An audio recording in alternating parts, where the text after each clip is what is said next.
श्री स्वामी समर्थाच्या अनेक लीला आहेत आणि यातून आपल्याला शिकायला मिळतं.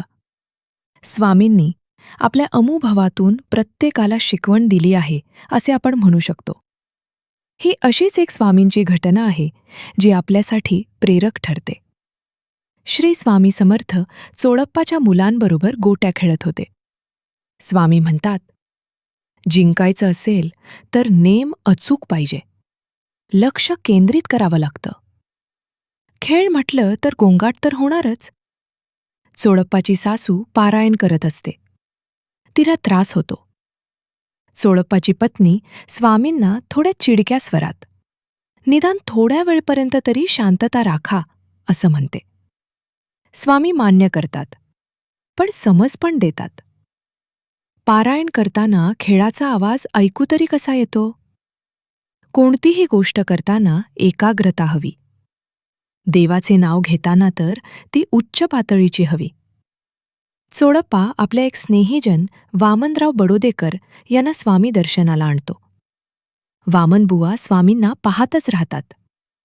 एका मुलाला भूक लागली म्हणून स्वामी आतून नैवेद्याचे अन्न आणून घास भरवतात. नैवेद्याचे अन्न आणताना चोळप्पाची सासू विरोध करते, पण स्वामी दुमानत नाही.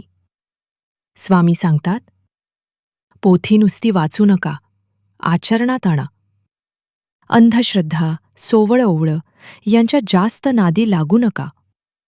चोळप्पाची पत्नी आणि सासू चोळप्पाजवळ तक्रार करतात, पण चोळप्पा काही ऐकत नाही. तिकडे शास्त्रीबुवा वामनबुवांना स्वामीबद्दल घालून पाडून बोलतात.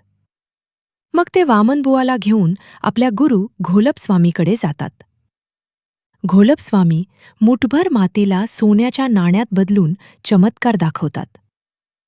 वामनबुवा चमत्काराला दुमानत नाही. उलट ते घोलपस्वामींना आपल्या गुरु स्वामी समर्थांबद्दल सांगतात. घोलपस्वामी सोन्याचं लालूच देऊन आपला शिष्य करू असं पाहतात.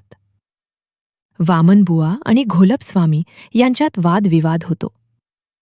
जाता जाता वामनबुवा सांगून जातात की माझे गुरु येईल तुमची परीक्षा पाहायला. तिकडे शास्त्रीबुवा घोलपस्वामीकडे दगडं घेऊन याचं सोनं करा अशी विनंती करतात. अर्ध सोनं आम्ही घेऊ अशा अटीवर घोलपस्वामी आपले प्रयत्न सुरू करतात.